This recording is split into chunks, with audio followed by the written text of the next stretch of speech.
Remember to like the video, share your thoughts in the comments, and subscribe for updates on our latest stories.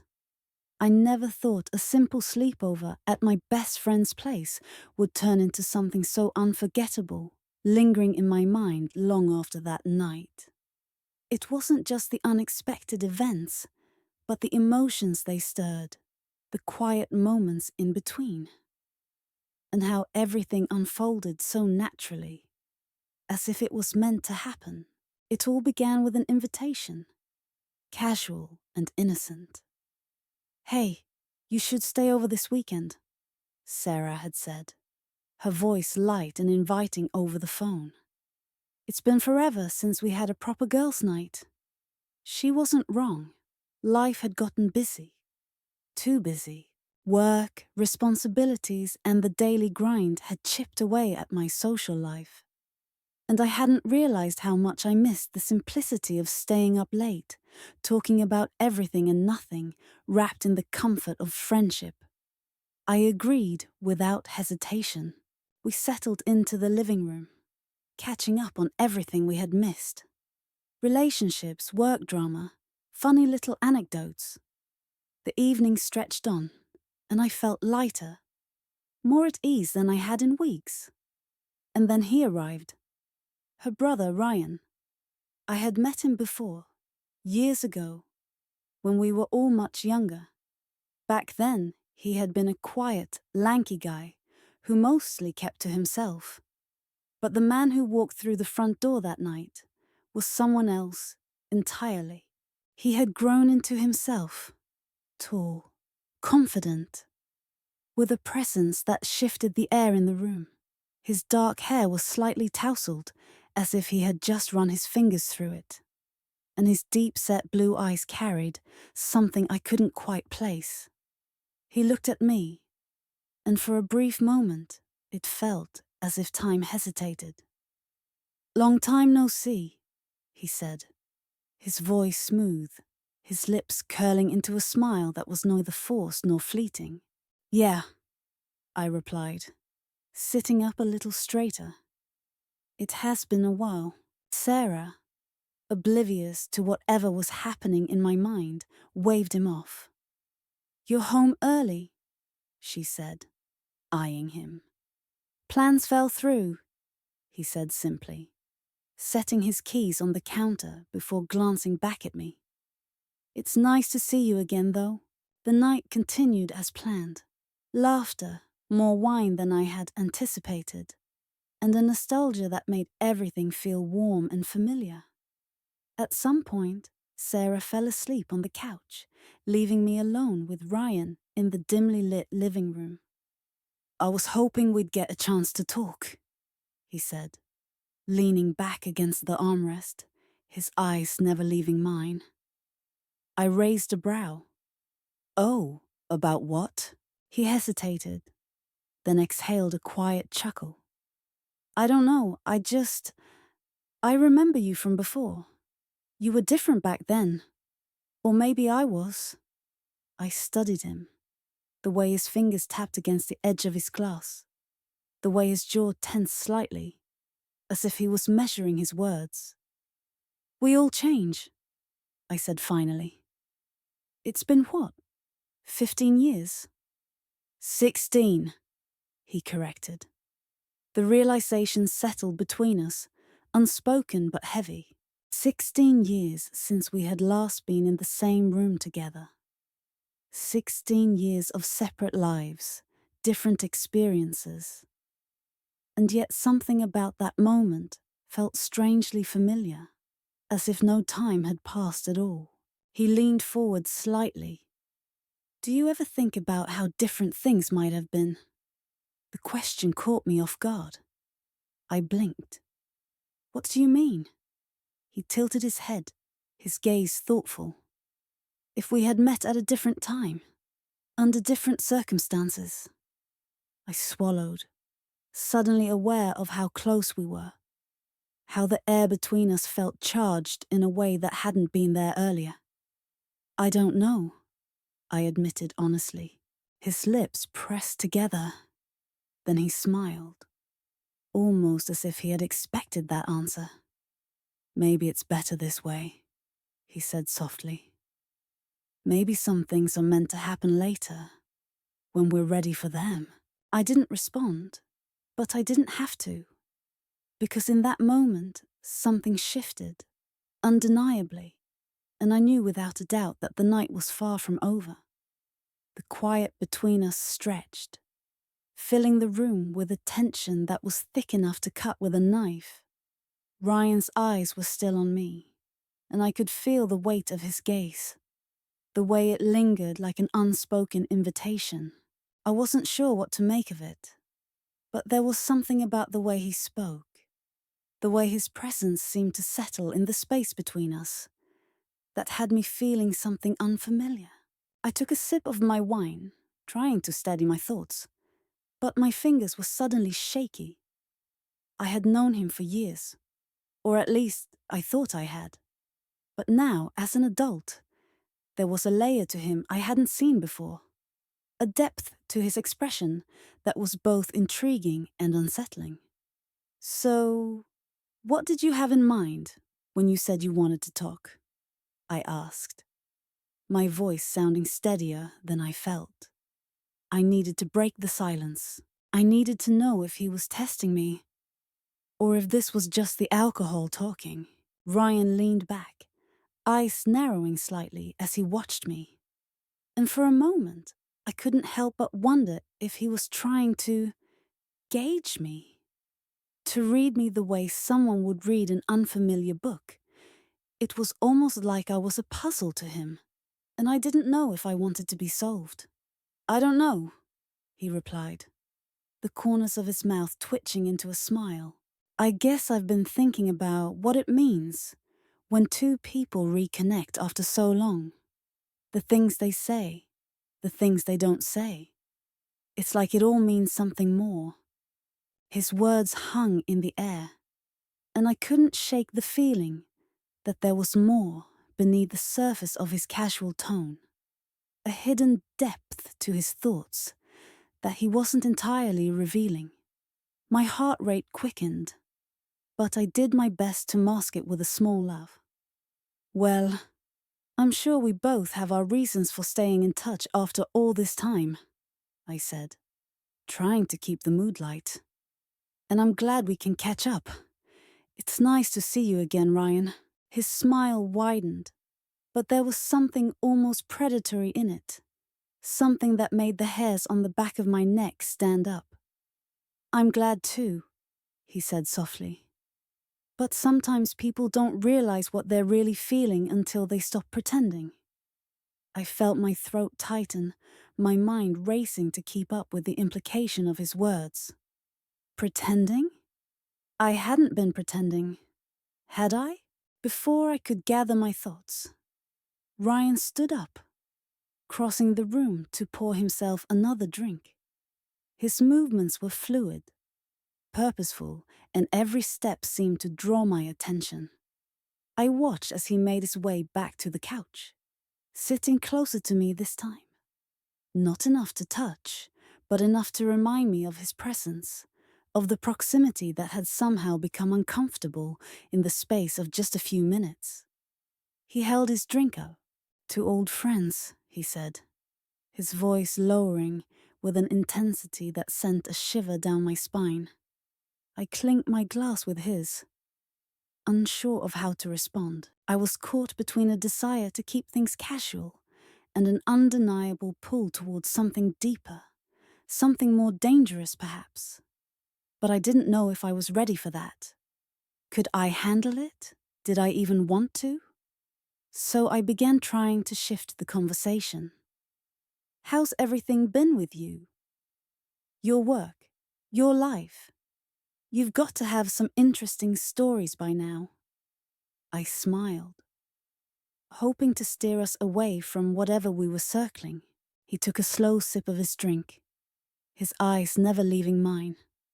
"I guess you could say I've been living a bit on the edge," he said, almost as if he were testing the waters. "Things have changed, you know. I've changed." I nodded, unsure where this was heading. "We all change," I said. True, he said, his voice dropping even lower now. But some changes are more noticeable. The way he said that, the way his eyes held mine, made me feel suddenly exposed, as if he could see through the walls I'd built around myself. My heart pounded harder in my chest, and I was acutely aware of the space between us. How close we were, and yet how far it felt. A long pause stretched between us.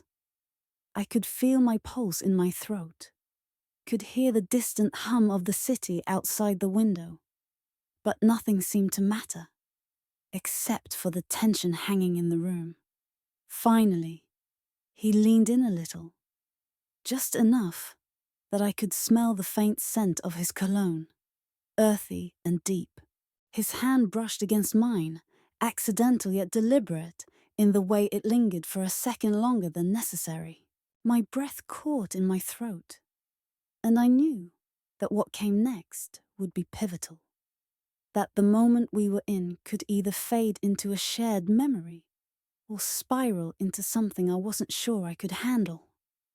Ryan, I whispered, my voice trembling, but the rest of the words seemed to get lost somewhere between my mind and my lips. Shh, he murmured, his finger lightly tracing the edge of my wrist. Don't say anything, just listen.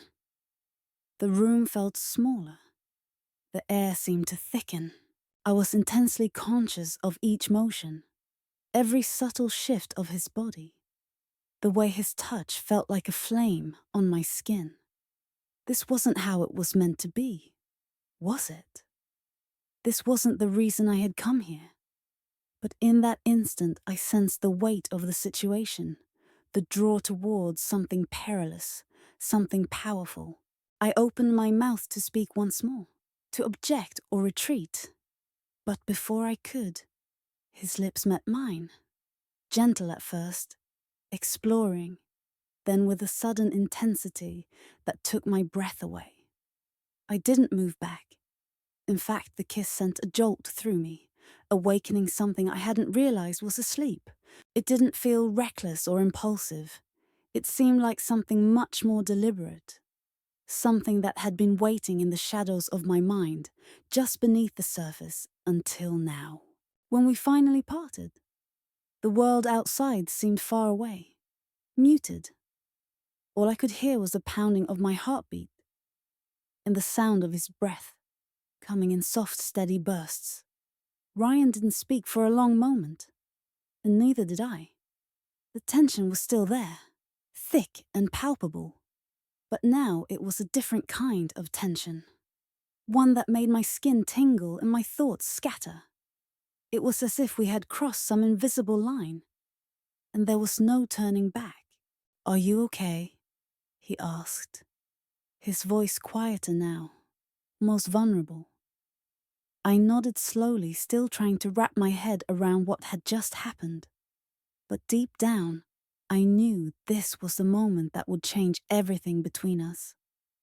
The night had felt like a whirlwind, a cascade of emotions that had overwhelmed my senses in ways I didn't quite understand. I lay there in the soft glow of the early morning light, staring up at the ceiling, feeling the cool sheets against my skin.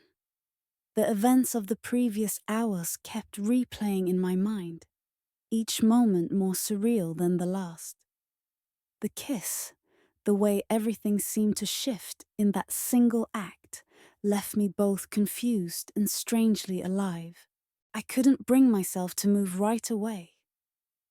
Not because I didn't want to, but because I was afraid of what it would mean. I had no idea what I was supposed to feel now, what to do with this strange energy pulsing through me. Was it just a thrill of the moment? Or was there something deeper here? Something more meaningful? I glanced over at the couch, where Sarah, blissfully unaware of everything, was still fast asleep, wrapped up in her blanket. The familiarity of her presence, so peaceful and unaffected by the turmoil I felt, made me feel like an outsider in my own thoughts. How could something as simple as a sleepover have turned into something that stirred so much inside me? My phone buzzed on the coffee table, pulling me out of my reverie. I sat up, reaching for it, hoping the distraction would help clear my foggy mind. It was a message from Sarah. "Morning. I'm still dead to the world over here, but I just wanted to let you know I had a great time last night. Let's do this more often." Her cheerful message, so light-hearted and carefree, was the perfect contrast to the knot in my stomach. I smiled, but it was bittersweet. How could I explain what had happened? How could I possibly find the words to tell her? As I put the phone down, I glanced at the clock on the wall. It was already late morning, and I knew I couldn't stay in this bubble forever. I needed to face the reality of what had happened, to process it, whatever it was. But the idea of confronting Ryan made my stomach flip. What was he thinking? Was he as confused as I was? Or had he already figured out where this might go? I had no answers. But I knew one thing for sure. Things were never going to be the same again. After a few minutes of sitting in the quiet, I finally stood up, grabbed my robe, and made my way to the kitchen. I needed something to settle my nerves, something to ground me. The warm smell of coffee greeted me as soon as I entered, and I smiled at the simple comfort it offered. But my mind kept drifting back to Ryan. He was sitting at the kitchen table when I walked in, a mug of coffee in front of him, his eyes still heavy with sleep. But there was something different about his expression, something I couldn't quite place. It felt like he was waiting for me. "Morning," I said softly, trying to sound normal, but it came out a little too quiet, almost fragile. "Hey," he replied, his voice smooth and steady, almost like he was holding something back. His gaze met mine, and for a moment, I felt exposed again. "Sleep okay?" I hesitated before answering, unsure of how much of a last night I should acknowledge. "I did. Thanks. How about you?" "Better now," he said, his eyes lingering on me like he was watching for a reaction. I made my way to the coffee pot and poured myself a cup, needing the warmth to steady my hands. The silence between us felt heavy, and the tension from the night before was still thick in the air. The kiss, the unspoken connection. It was all still there, lingering like an uninvited guest. I couldn't keep avoiding it, though. We both knew it, and it seemed like neither of us was willing to speak first. Finally, Ryan cleared his throat, breaking the silence. "Last night." He trailed off, and I could hear the weight of his words before they even left his mouth. "I don't want to make things weird, but I don't regret it." I froze, the mug halfway to my lips. I hadn't expected that. Honestly, I wasn't sure what I had expected, but it wasn't that. "Neither do I admitted quietly, my heart thumping in my chest. "But this feels complicated, Ryan." "I know," he replied, and there was a sincerity in his voice that made my chest tighten. "I've been thinking about it too. I don't want you to think I'm just looking for something casual, because I'm not. But I also know it's a lot to process, and I'm okay if we need time to figure this out." I exhaled slowly, trying to collect my thoughts. His words were a relief in some ways, but they only added more complexity to the situation. We weren't just two people who had shared a kiss. There was history between us too. A history I wasn't sure we were ready to dig up. "Maybe we should just take things slow," I said, setting my mug down on the counter. Figure out where we go from here without rushing anything. Ryan nodded, the tension in his body easing just slightly. No pressure. We take it one step at a time. For a moment, we just stood there, sharing a quiet understanding. But even as the weight of the situation hung over us, I couldn't help but feel a sense of relief. Maybe this wasn't as complicated as I had imagined. Maybe it was just two people figuring things out, learning from each other and taking their time to discover what came next. I glanced back at Sarah, still asleep on the couch. This wasn't something I could talk about with her. Not yet. Not until I had figured out what it meant. But I knew deep down that whatever happened between Ryan and me from this point forward would change everything. There was no going back, and maybe, just maybe, that was exactly what we both needed. The weeks that followed felt like a delicate dance. Ryan and I were careful, tentative even, as we navigated this new space between us. Every interaction was a little different, but it wasn't awkward, at least not in the way I had feared. There was a subtle change, something unspoken that lingered in our conversations and the way we looked at each other. We didn't rush into anything. Instead, we allowed ourselves the time to breathe, to just be. It was strange, but comforting at the same time. We continued to meet up casually, just like we had before. But now there was an added layer to our relationship, a layer built on shared moments and quiet understanding. I noticed how our conversations seemed to have a depth that hadn't been there before. We were starting to trust each other more, to reveal pieces of ourselves we hadn't shared in years. Maybe ever. The laughter came easier now, and the silences between us felt less heavy, like we were both comfortable with the unspoken bond that had formed. And then one evening, it happened. We were sitting together in the living room, a comfortable distance between us, when Ryan reached over and took my hand. It was a simple gesture, but it felt like the culmination of everything that had been building between us. I looked at him, searching his face for any sign of hesitation, but all I found was warmth. He wasn't rushing. He wasn't expecting anything. He was just there with me. "You know," he said softly, his voice almost a whisper, "I've been thinking a lot about that night." I didn't pull away. I couldn't. There was something about the way he said it, so quietly and thoughtfully, that made me want to hear more. "I've been thinking about it too," I replied, my heart racing slightly, but in a way that felt more like excitement than fear. And I still don't know exactly what it means, but I do know that it's not something I regret. His thumb brushed against my hand, a slow, deliberate motion, and I felt a spark of something, hope, maybe. It was as though this one simple action was everything we needed to say.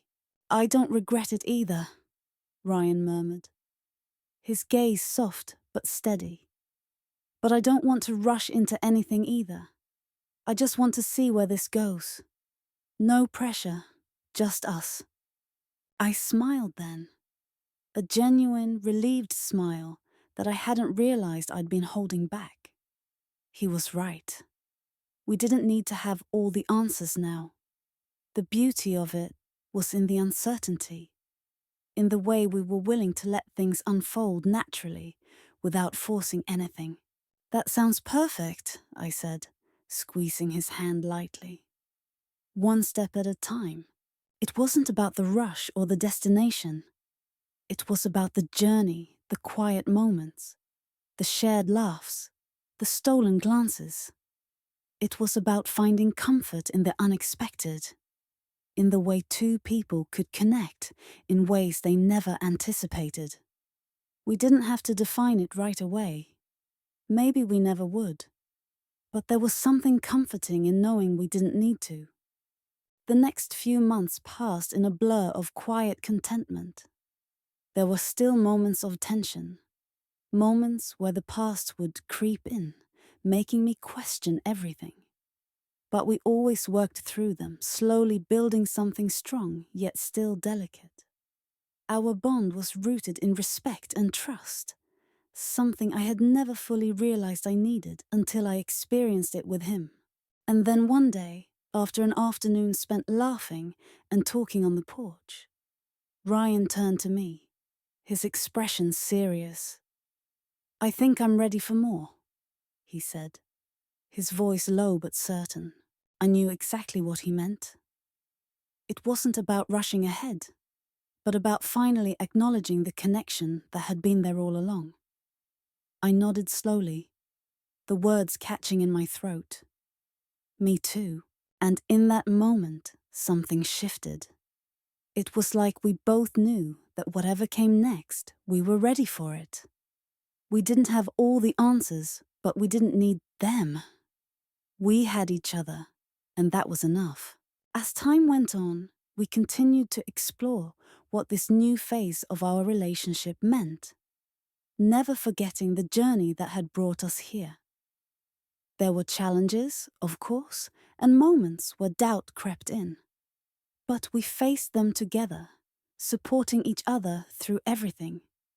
And in the end, it wasn't just about love.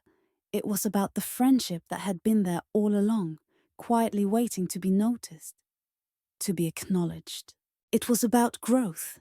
It was about reflection. And it was about realizing that sometimes the best things in life come from the most unexpected places. Looking back, I never could have imagined where that sleepover would lead, or what it would teach me about myself, about relationships, and about the kind of love that isn't forced but discovered one step at a time.